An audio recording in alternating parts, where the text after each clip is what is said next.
tá. Boa noite a todos. Que delícia, né? O convite foi feito, muitos vieram e o convite pode ser feito e às vezes a pessoa não está no momento, então eu fico muito feliz. Eu também estou muito feliz de estar aqui novamente com vocês. Hoje à noite eu vou compartilhar um pouquinho dos estudos que eu venho fazendo dentro da doutrina espírita. Eu poderia ficar aqui na frente falando sobre depressão no olhar da psicologia, mas não é isso que eu quero fazer hoje à noite. Eu quero falar de quando a alma adoece num viés à luz da doutrina espírita. Então, é o que eu pretendo hoje compartilhar com vocês. Eu vou virar aqui só um pouquinho. Então, a OMS define saúde como um estado completo de bem-estar físico, mental, social e não apenas ausência de saúde. Quando eu vi essa referência, eu achei, nossa, que interessante, né? Então, a própria OMS está olhando para a saúde, ela não está olhando para a doença. Hipócrates, o pai da medicina, dizia: antes de curar alguém, pergunta-lhe se está disposto a desistir das coisas que o fizeram adoecer.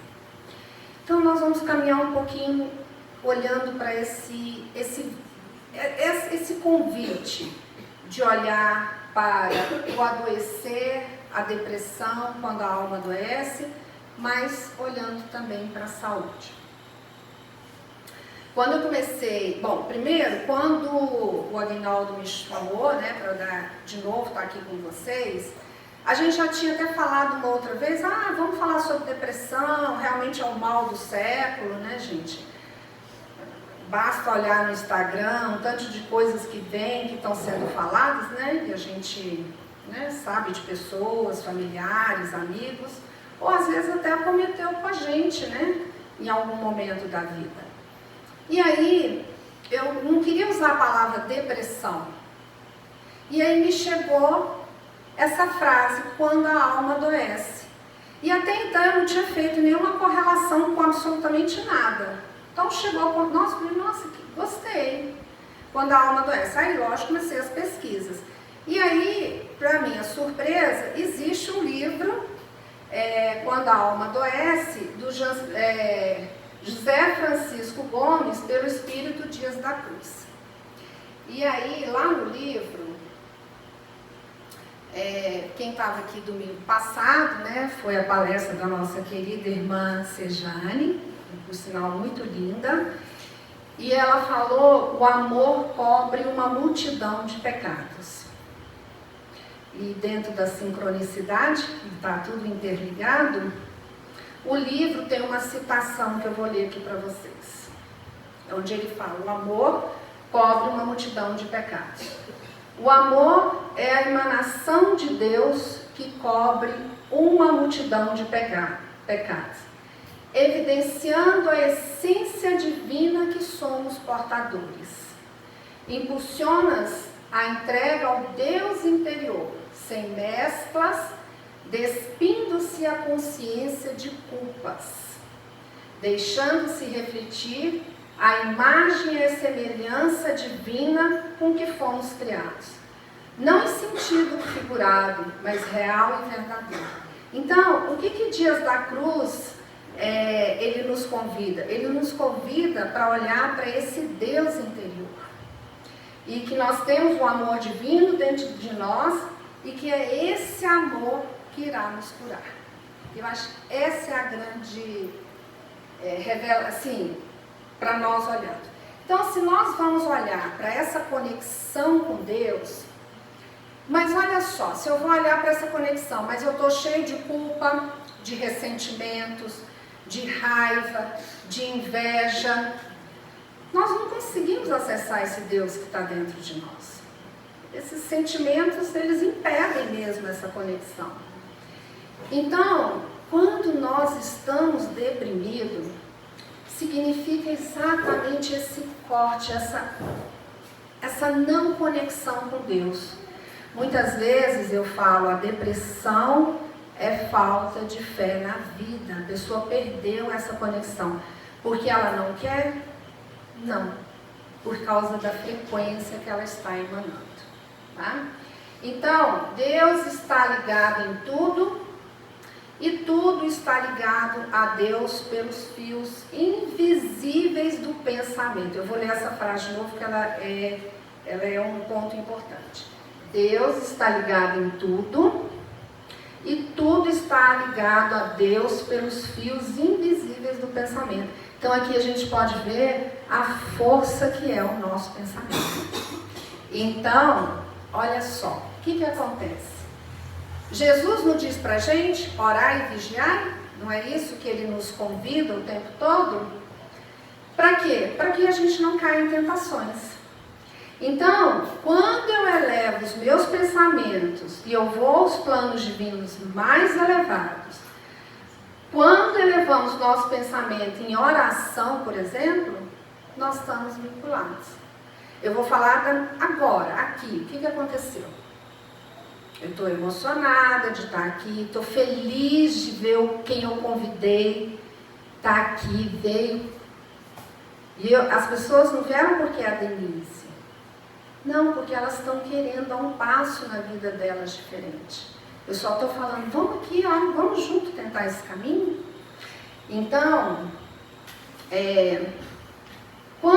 quando a Sejane foi fazer a oração, eu senti uma energia gostosa, a presença, e é assim, né? Quando a gente está em casa, ele vai fazer as nossas orações. Então, essa energia do amor incondicional de Deus passa por nós, ela é lançada no perispírito e depois ela chega até o corpo. E aí nós temos a transformação. Eu vou pegar uma parábola, um pedaço da parábola do filho pródigo. Então, a parábola do filho pródigo é o filho que recebe a herança e vai para o mundo gastar todo o dinheiro que ele exigiu, né? Pediu do pai o dinheiro e foi para o mundo gastar esse dinheiro. Por que eu estou fazendo essa relação do filho pródigo? Porque nós somos como o filho pródigo. No plano espiritual, nós recebemos uma herança desse amor incondicional e nós chegamos aqui e nós fazemos o quê? Saímos gastando. De que forma que a gente gasta esse amor, essa conexão?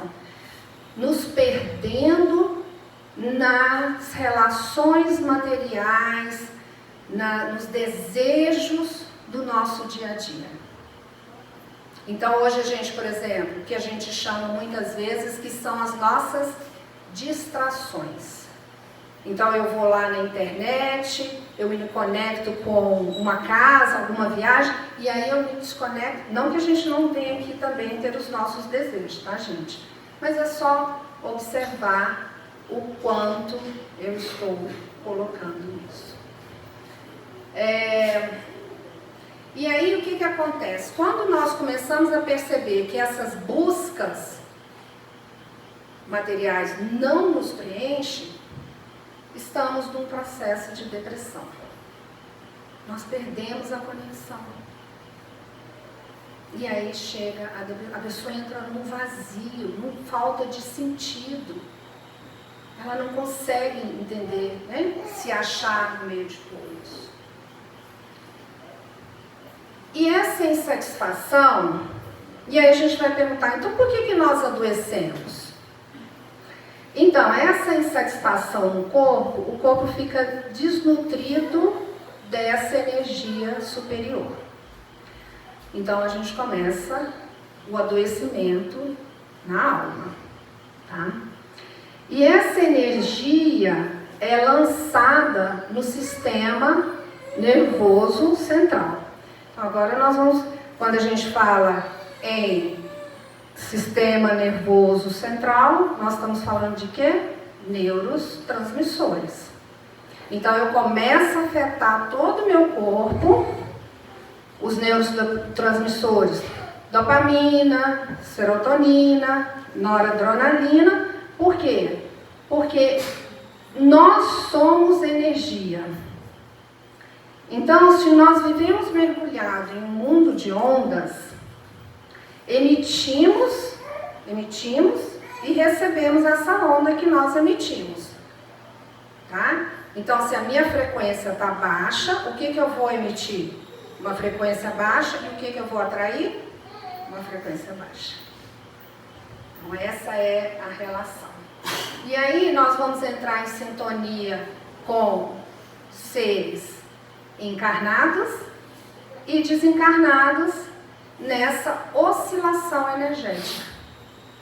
Então, assim, quando a gente fala em neurotransmissores, nessa oscilação que ocorre, né, no sistema nervoso central, eu vou até abrir um parênteses aqui, agora eu vou falar uma coisa. Eu estou no consultório, acho que uns 30 anos, né? Comecei muito jovem, era uma menina chegando no consultório. Era nada, gente. Bom, enfim, lá atrás, há 30 anos atrás, se a pessoa chegava com depressão, eu falava para ela assim, não, olha, faz acupuntura, vamos tomar um chá, eu evitava o máximo o remédio, porque eu tinha preconceito. Hoje, dependendo do caso do paciente, eu sou a primeira a falar, olha, não tem como você ficar assim, você precisa ser medicado. Então, não tem como nós estarmos aqui reunidos, numa noite como essa, falando dos ensinamentos dentro da doutrina, mas não colocarmos que a medicina, sim, tem recursos que podem nos ajudar. Às vezes, a oscilação que ocorre cerebral, na parte bioquímica cerebral, está tão afetado que precisamos, sim, de uma medicação, tá bom? Então, e por que nós precisamos do sofrimento? Por que nós adoecemos? E agora a pergunta é por que nós precisamos do sofrimento. E aí Kardec irá falar da lei de ação e reação. A mentora espiritual Joana d'Angeles, psicografada por Divaldo Franco, irá dizer que o sofrimento inclui matrizes de outras encarnações, aspectos provacionais e expiatórios. Aí nós já voltamos para o assunto aqui dentro dos ensinamentos, do que a gente vem falando dentro da doutrina espírita. Então, nesse lugar, Jesus passa a ser um educador de almas.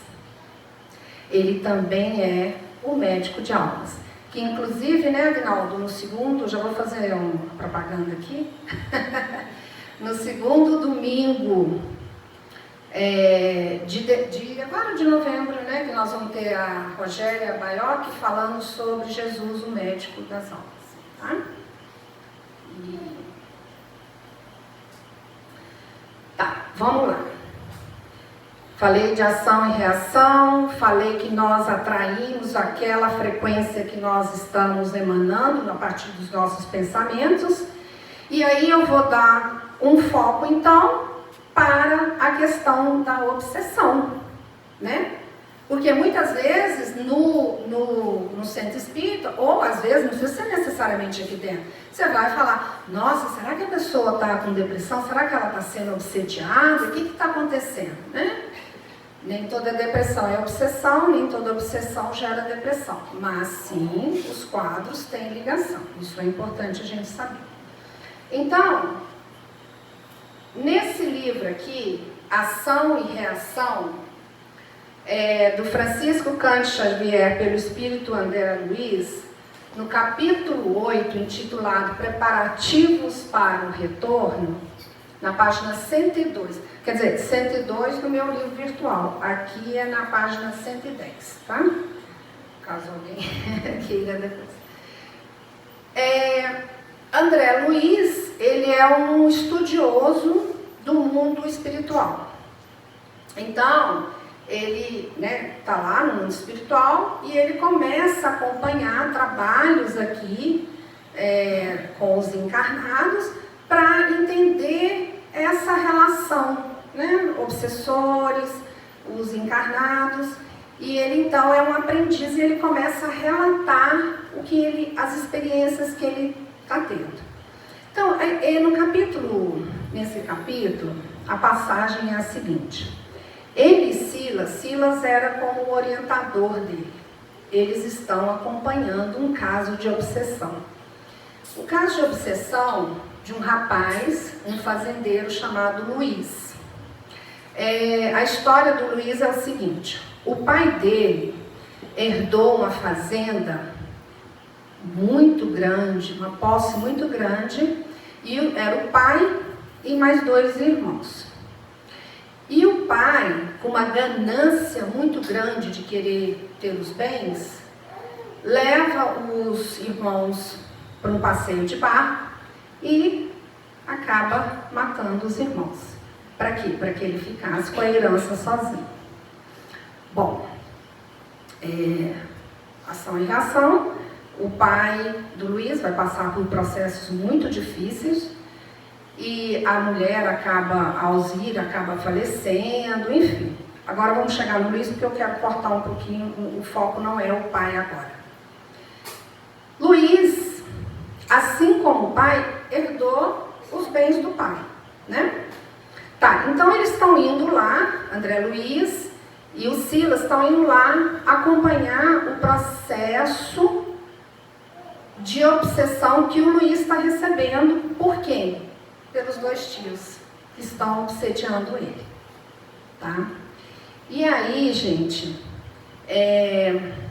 Silas não chega lá julgando, brigando. Isso é uma coisa que inclusive o André Luiz coloca que chama muita atenção dele. Silas observa o que está acontecendo.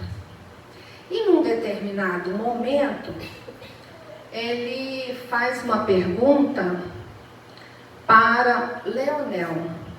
Leonel é um dos obsessores, é um dos tios, tá? Aí, gente, o Leonel, que é esse tio obsessor, quem estuda, quem está nessa trajetória de estudo, lê essa parte. Porque é uma explicação de como ocorre a obsessão.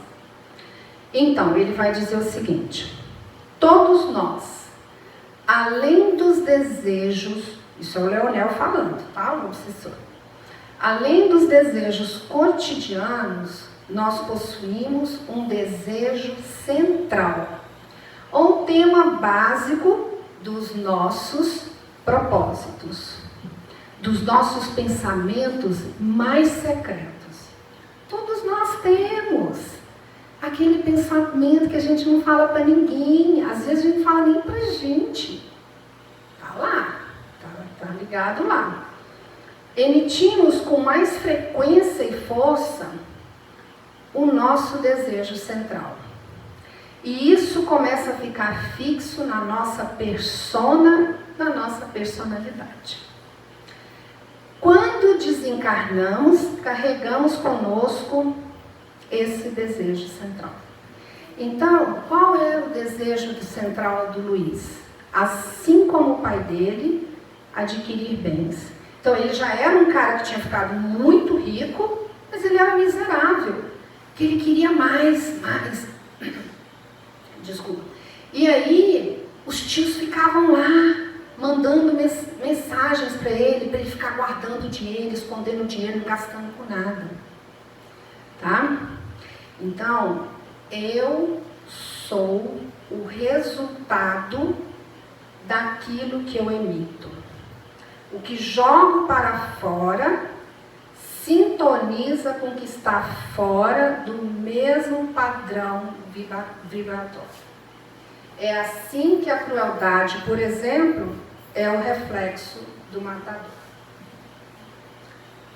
Por coincidência também, porque esse era capítulo 8 do Ação. Também no capítulo 8 de um outro livro, que é esse aqui. Boa Nova, do Chico Xavier, pelo espírito Humberto Campos,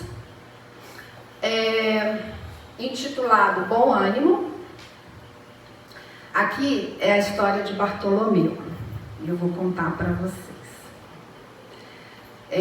Bartolomeu foi um discípulo muito assíduo às falas de Jesus, mas ele era um cara amargurado, raivoso, irritado. Ele vivia, o ambiente familiar dele não era saudável. Os irmãos viviam brigando entre si, o pai era violento e a mãe, a progenitora, tinha acabado de falecer.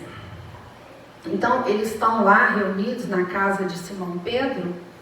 Eu acho que o que você falou da casa de Simão Pedro? Era tipo... Primeiro evangelho no lar. Isso, foi ótimo, adorei. Primeiro evangelho no lar. Então, eles estão lá reunidos na casa de Simão Pedro e Cristo, vendo que o Bartolomeu estava triste, e chegou até ele, né? Foi conversar com ele. E aí, Bartolomeu já chegou falando, Jesus, já com as lamúrias, porque a vida está muito difícil, porque meus irmãos não me tratam bem, meu pai não gosta de mim, a minha mãe morreu. E Jesus fala para ele, bom, aí ele começa toda a lenda aí, porque eu vou ler a fala de Jesus, que ela é muito linda. Jesus vai então, vou ler aqui o parágrafo, gente. Eu estou falando do desejo central, né? O desejo central do Bartolomeu era prosperidade financeira. E porque ele não estava adquirindo, e a vida estava difícil, e a cobrança dos impostos, e tudo estava dificultando, ele estava azedo, né? Então, Jesus pergunta para ele, qual o melhor negócio do mundo, Bartolomeu? Será a aventura que se efetua a peso de ouro, muita vez amordaçando-se o coração e a consciência para aumentar as preocupações da vida material? Ou a iluminação definitiva da alma para Deus, que se realiza tão só pela boa vontade do homem que deseje marchar para o seu amor por entre as luzes do caminho?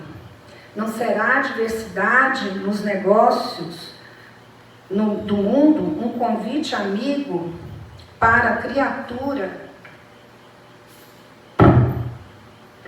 semear com mais amor um apelo indireto que arranque as ilusões da terra para as verdades do reino de Deus? Então Jesus está ali fazendo questionamentos. E eu vou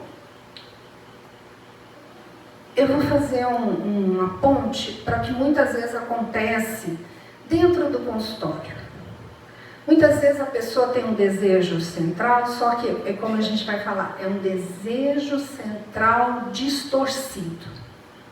Ela quer alcançar algo, e aí lá no consultório eu falo muito do anseio da alma, só que na hora que ela vai nesse caminho para ir de encontro ao seu profundo anseio da alma, mais profundo, ela usa caminhos, pega atalhos.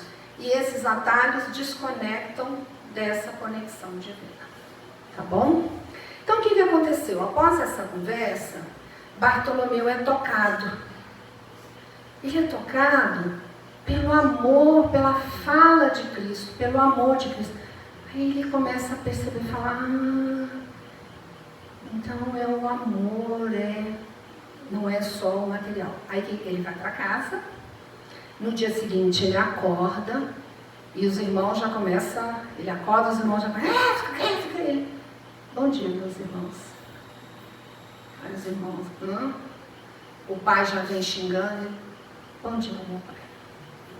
E ele sai na rua, cumprimentando todas as pessoas.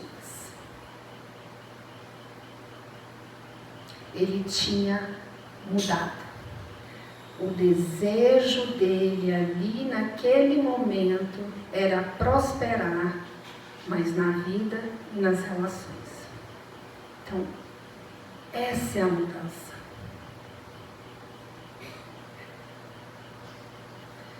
Eu vou... meu tempo. Tá bom. Eu vou pedir licença agora para vocês. E eu vou compartilhar com vocês um caso clínico que tem me emocionado a cada dia. É uma paciente, uma senhora de 68 anos, de Recife. Ela começou o trabalho comigo em fevereiro.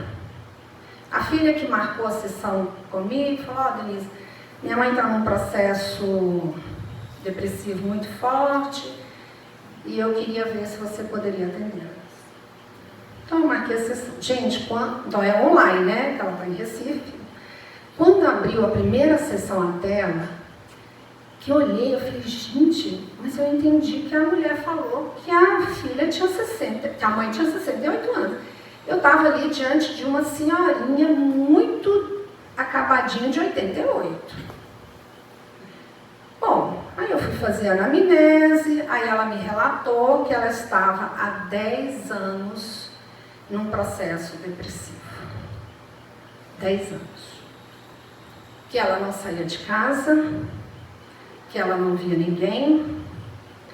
Para vocês terem uma ideia, se vocês conhecem o Rivotril, ela toma 20 gotas de Rivotril à noite, ou seja, ela passava a maior parte do tempo dormindo. E assim, uma tristeza sem brilho, gente. Eu olhava para aquela mulher, eu não via um brilho nos olhos, eu não via vida, eu não tinha conexão.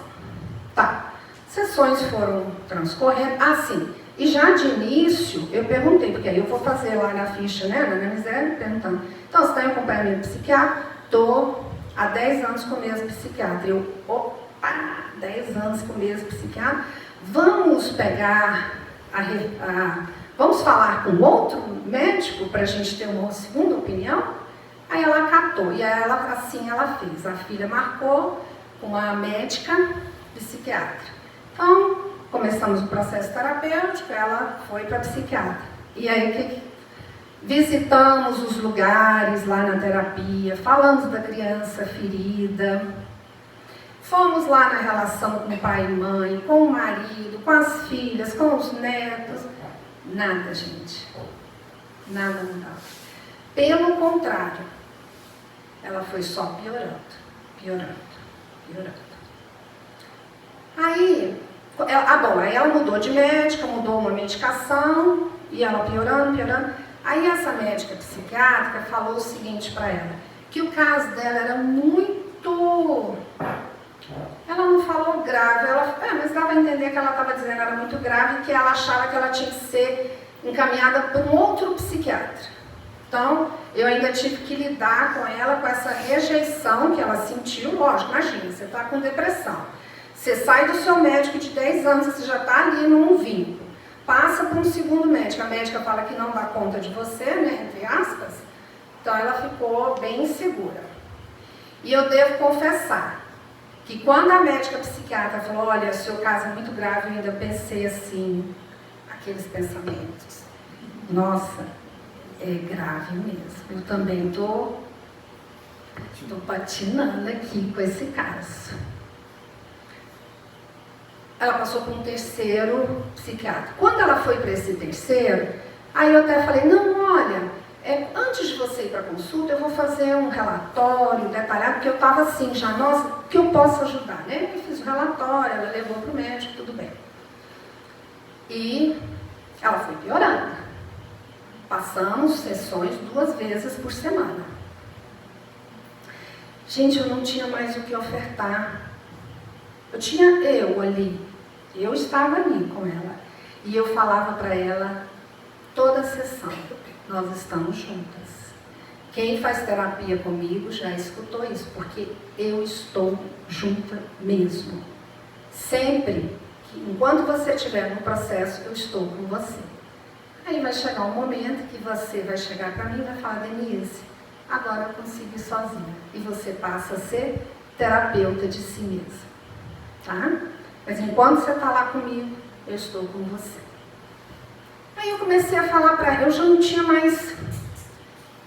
Aí ela é muito branquinha. Ah, tá, um detalhe, que foi o que eu falei que eu ia dar um spoiler. Ela é a judia. Você imaginou, né?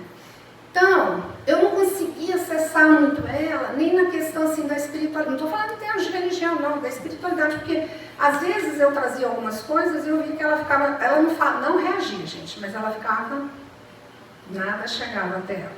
Tá. Ela é muito branquinha, assim, com cabelinho branquinho, cortado curtinho.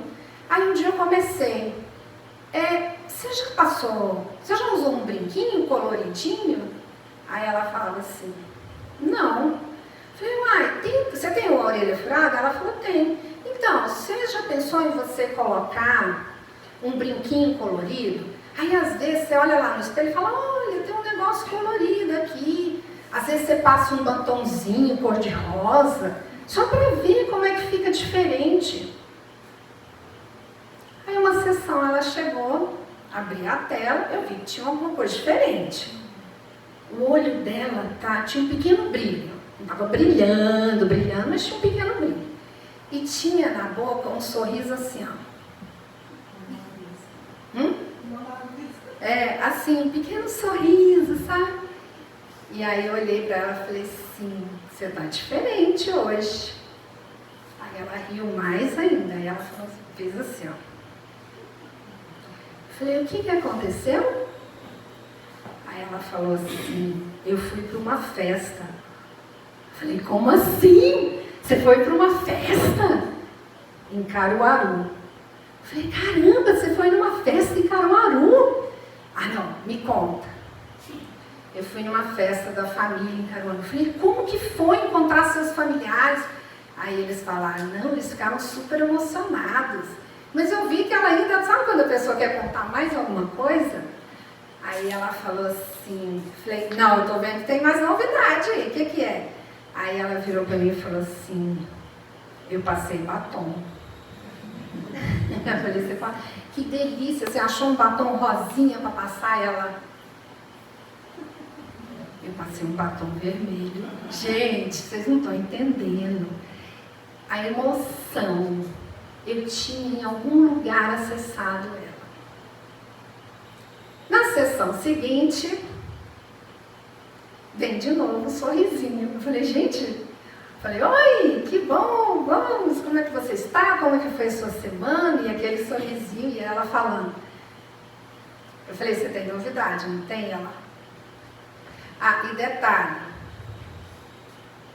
todo dia eu falava para ela, anda um pouquinho, gente, ela mora em Boa Viagem, na praia.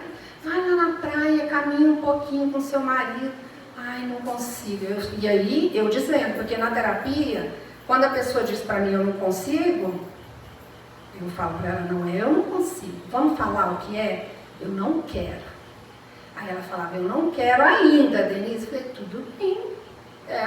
Você vai, eu não quero ainda. Tá.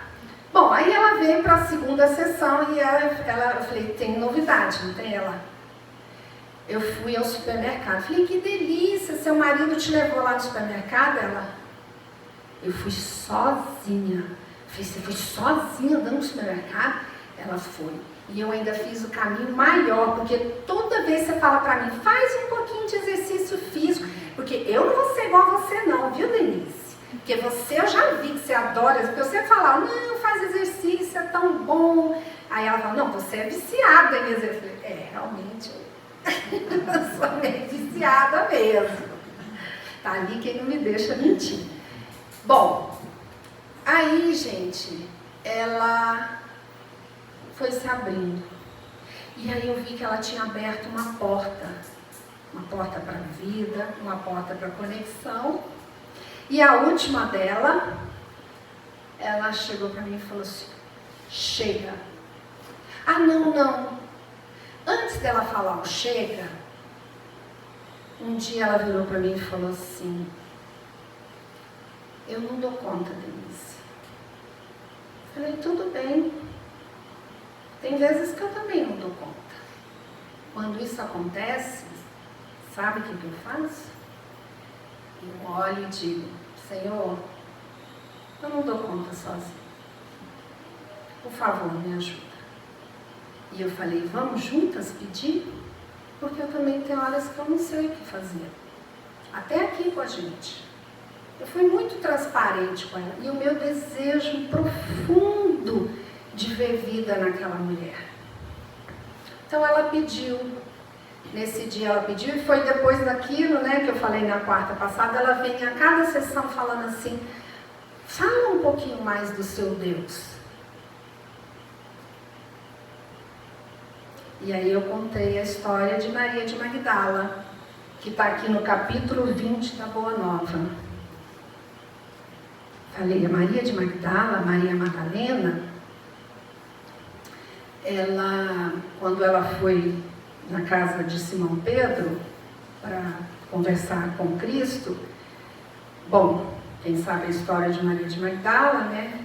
Ela era uma mulher, uma prostituta, que inclusive eu fui falar um dia, estava atendendo uma pessoa, a pessoa falou, mas lá no The Chosen ela não é colocada como prostituta. Eu falei, bom, vou pegar o que está aqui no capítulo 20. Era uma cortesã, recebia muitas coisas. E Maria de Magdala, quando vai conversar com Cristo, ela fala do desejo central dela. Ela fala, ela reconhece na presença de Cristo, porque Cristo, aquele ser iluminado, ele já olhava, ele já sabia qual era o nosso desejo central, em termos do anseio da nossa alma. Então, Maria de Magdala falava, eu quero amar. Porque esse amor que eu faço, né, carnal, aqui não me satisfaz. Então ela já sabia que não era esse o caminho. E aí eu contei essa história para falar do desejo central, porque na verdade eu queria achar o desejo central, ajudá-la a encontrar o anseio da alma dela. E isso foi agora, bem recente, uma sessão, tem poucos dias. E ela falou assim para mim, eu sei qual que é o anseio da minha alma. É ser acolhida. Eu não fui, minha criança não foi acolhida. Eu casei achando que meu marido fosse me acolher, ele também não me acolheu. E aí, Denise, eu fiquei doente e veio a depressão. Porque inconscientemente eu acreditei que doente as pessoas fossem cuidar de mim. Mas elas não cuidaram do jeito que eu queria.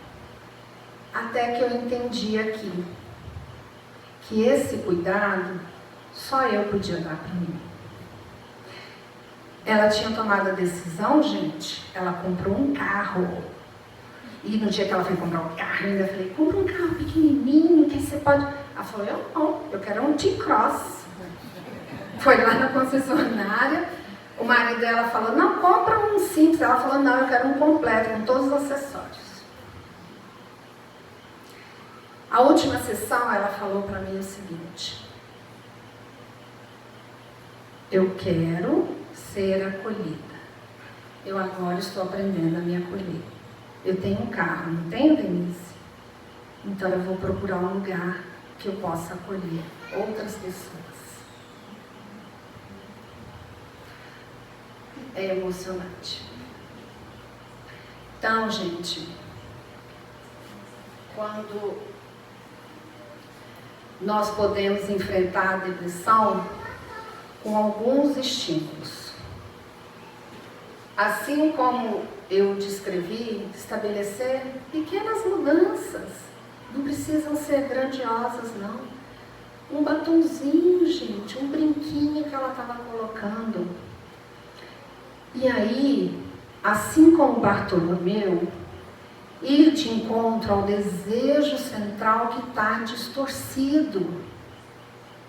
Que eu estou com caminhos tortuosos, que eu me perdi de mim. E aí nós temos aqui na casa, a gente vai estar sempre falando, das leituras edificantes. O Evangelho segundo o Espiritismo. Uma leitura muito salutar, que ajuda muito a gente a compreender, são as parábolas, né? Jesus ensinava muito através das parábolas, porque elas têm uma lição, né? Ele vai contando ali a história. Então, nós temos a mudança no comportamento, no serviço ao próximo, no trabalho da caridade. Temos exercícios físicos, porque nós não somos uma cabeça que anda, nós somos um corpo que sente. Então eu preciso olhar para esse corpo, entender o que esse corpo está me dizendo. Eu estou toda contraída, o que esse corpo está querendo me dizer? Eu estou com uma respiração curta. Muitas vezes, a pessoa chega no consultório e fala, antes de começar a sessão, fecha os olhos um pouquinho, entre em contato com você, observa como é que você está chegando, observa seu corpo, observa a sua respiração, deixa você chegar, não entra no automático falando. E a psicoterapia. Tem espíritas que falam, né, que a depressão é o câncer da alma. Para o câncer no corpo, nós temos a quimioterapia. Para o câncer na alma, nós temos a psicoterapia também. Então, eu quis compartilhar um pouquinho disso com vocês, convidá-los a olhar com muito amor, com muito carinho para o desejo central, o anseio da sua alma. Olhar para esse lugar. Esse é um caminho. Então, quando você estiver caminhando, está tudo muito turbulento, pergunta, esse realmente é o anseio da minha alma? Porque se está difícil, se está complicado, se eu estou tendo atritos, para e olha e joga um foco naquilo. Pode ser que você está tentando buscar por caminhos tortuosos. Tá bom? Então, gente, deu? Eu achei que eles estavam falando aqui comigo.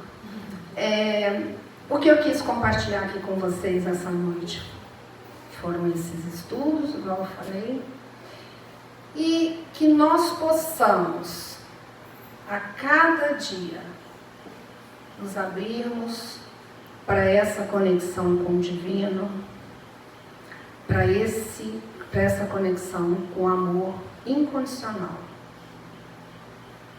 Lembrando da parábola do filho pródigo. A herança nós já recebemos. O tesouro já está com a gente. Nós é que estamos desperdiçando ele no caminho da nossa jornada. Quero agradecer imensamente a oportunidade de estar mais uma vez aqui com vocês. Gratidão.